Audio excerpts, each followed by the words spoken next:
How's your weekend? It was good. I got a little sick, but Oh no.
I would like to call the Council on Pensions to order for February the 23rd, 2026. Mr. Wayman, please call the roll.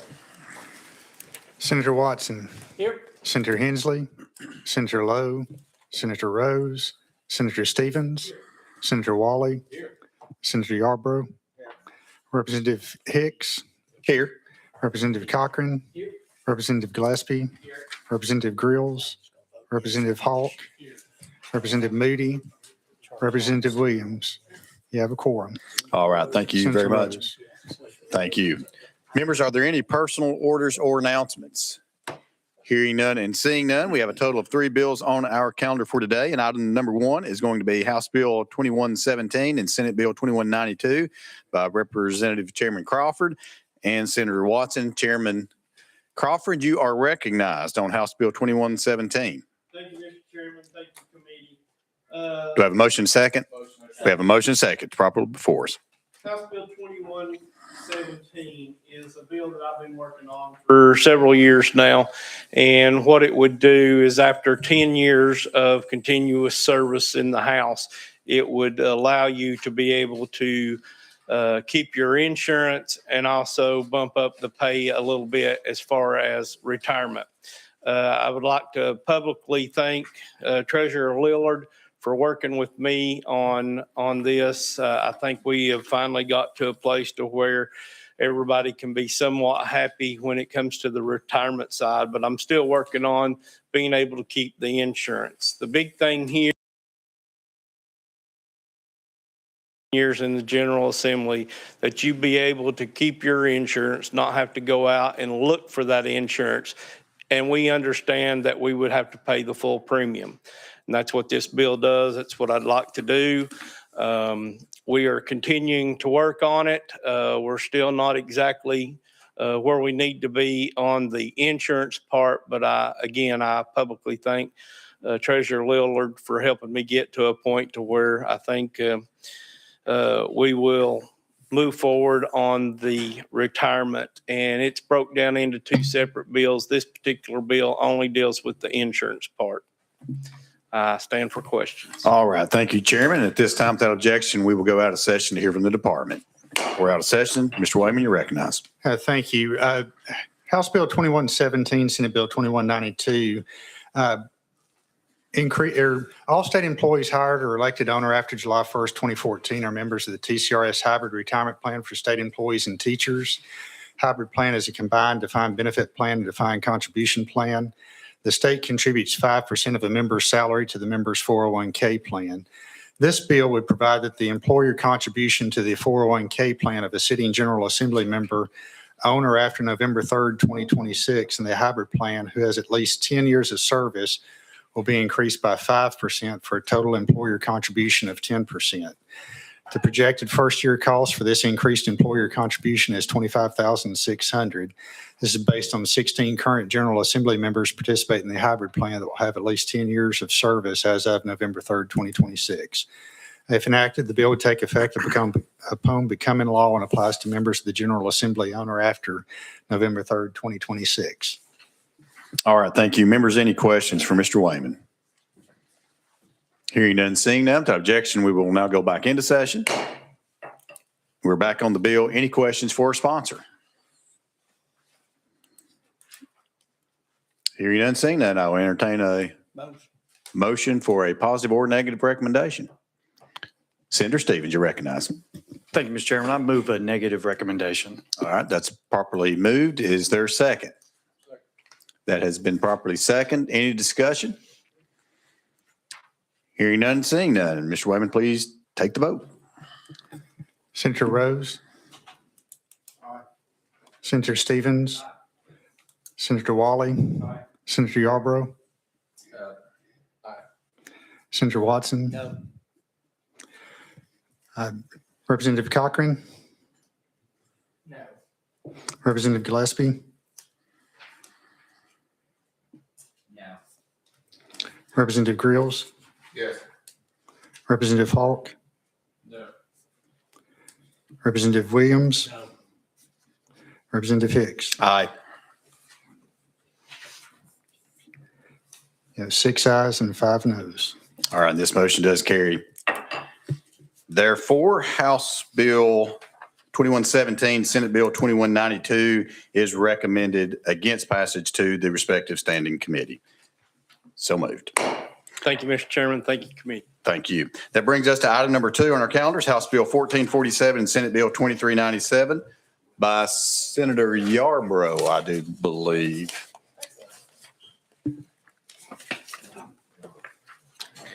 Sure. You have a motion second, so you're recognized. Thank you. So Senate Bill 2397 would start what's called the Tennessee Retirement Savings Plan Act. And basically this would create a board and some structure for the state to facilitate private employment, private retirement savings. This kind of works on something that's a slow motion crisis for the state, frankly. More than almost 60% of employees that work full-time in Tennessee don't have a mechanism to save for retirement offered at their place of employment. And so there's about 1.2 million Tennesseans who are saving zero for retirement right now.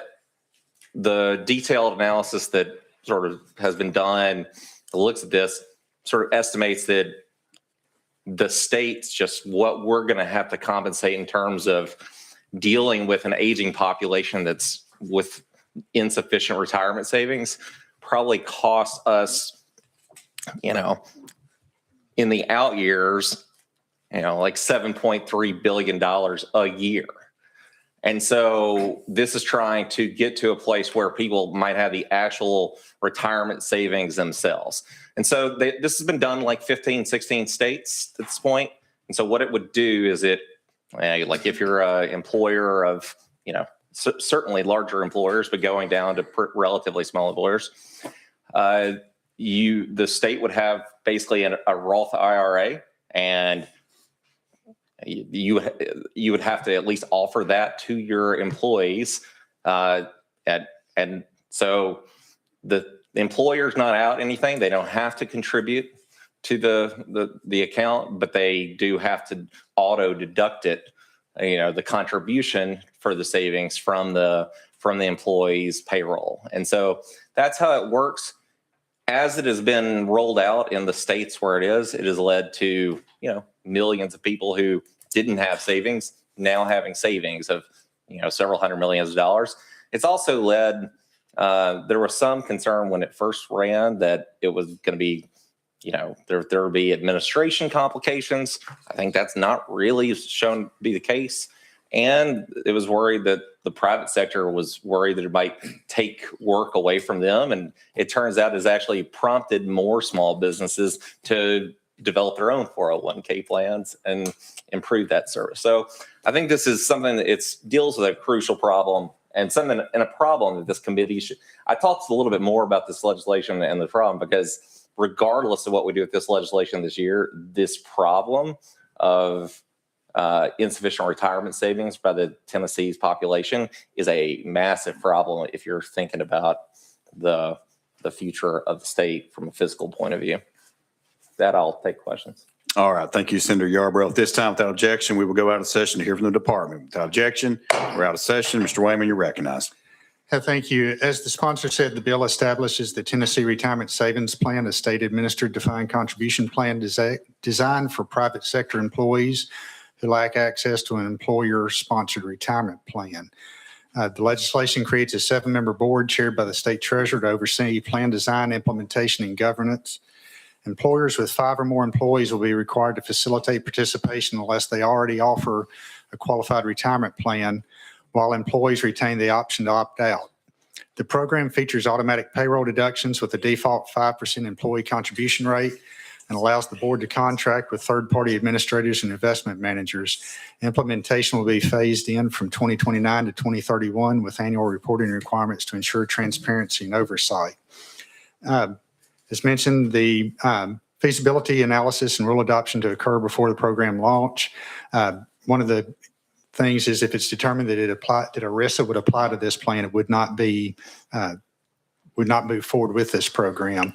Eligibility rollout dates, January 1st, 2029. All employers with 101 or more employees would be started. January 1st, 2030 would be employers between 25 and 100 employees.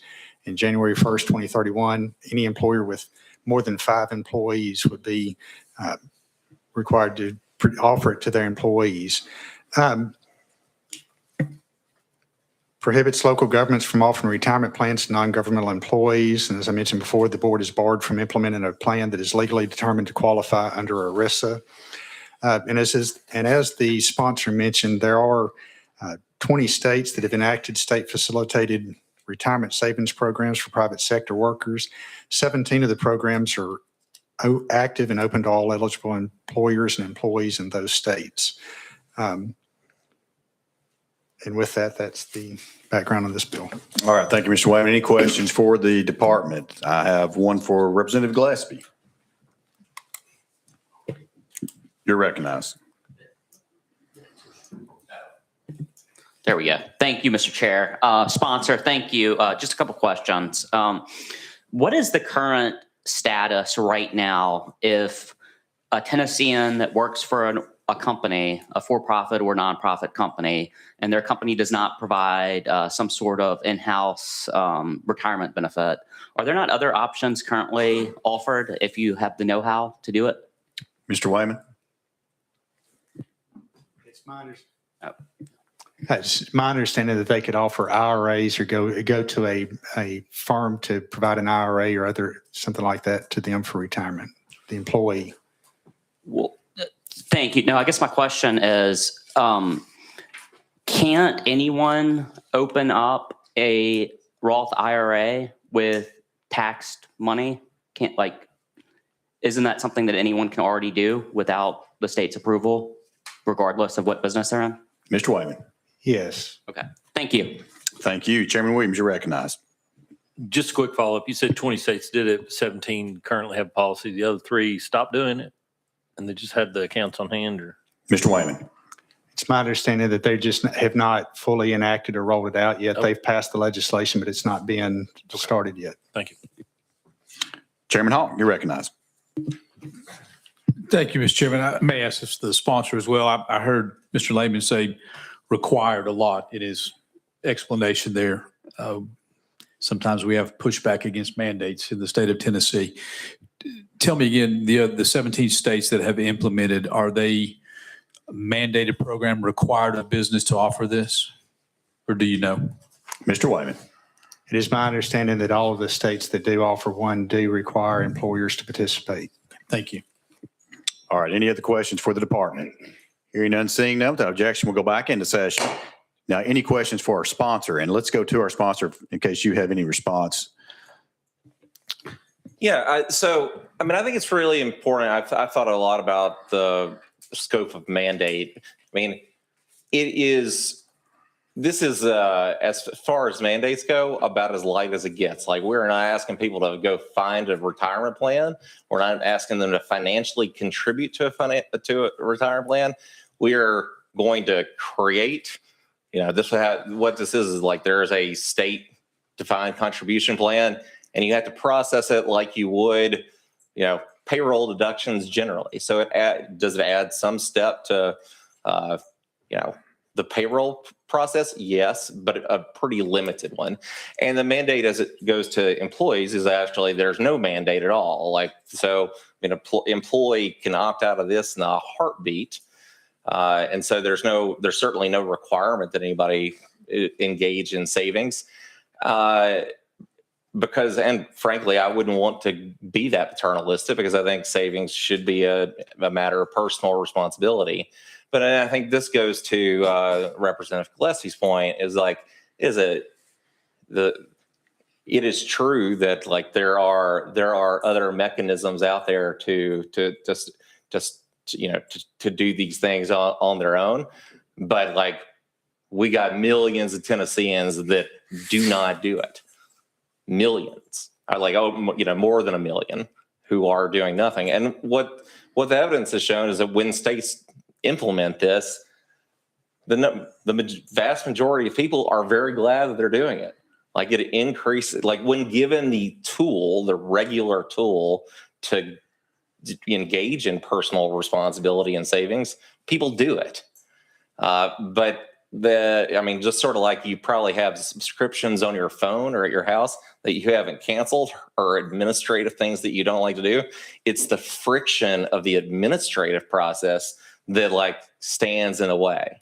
And so especially for those, the workers who are most likely to go to the process of or know about the Roth IRA, go through that process, are the ones who frankly are already working in places that are more likely to, probably are people who have paid more attention to that on the front end of the hiring process and are more likely to be in working for employers that have those plans in the first place. So I think if you're trying to get at what the actual problem is, this is the right way to do it with the slimmest mandate.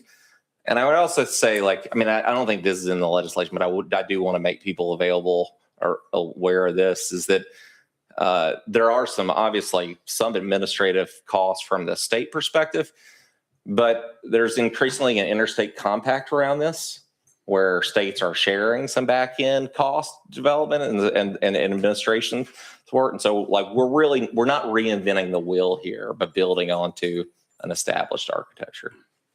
All right. Thank you, Senator Yarbrough. Any questions for our sponsor? Hearing none, seeing none, entertain a motion. That is a proper motion, properly second. Any discussion on the motion for a negative recommendation? Hearing none, seeing none, Mr. Wayman, please take the vote. Senator Rose. Aye. Senator Stevens. Aye. Senator Wally. Aye. Senator Yarbrough. No. Senator Watson. Aye. Representative Cochran. Aye. Representative Gillespie. Representative Grills. Aye. Representative Hawk. No. Representative Williams. Aye. Chairman Hicks. Aye. Have 9 ayes and 2 noes. Thank you. Motion passes. House Bill 1447, Senate Bill 2397 is recommended against passage to their respective standing committees.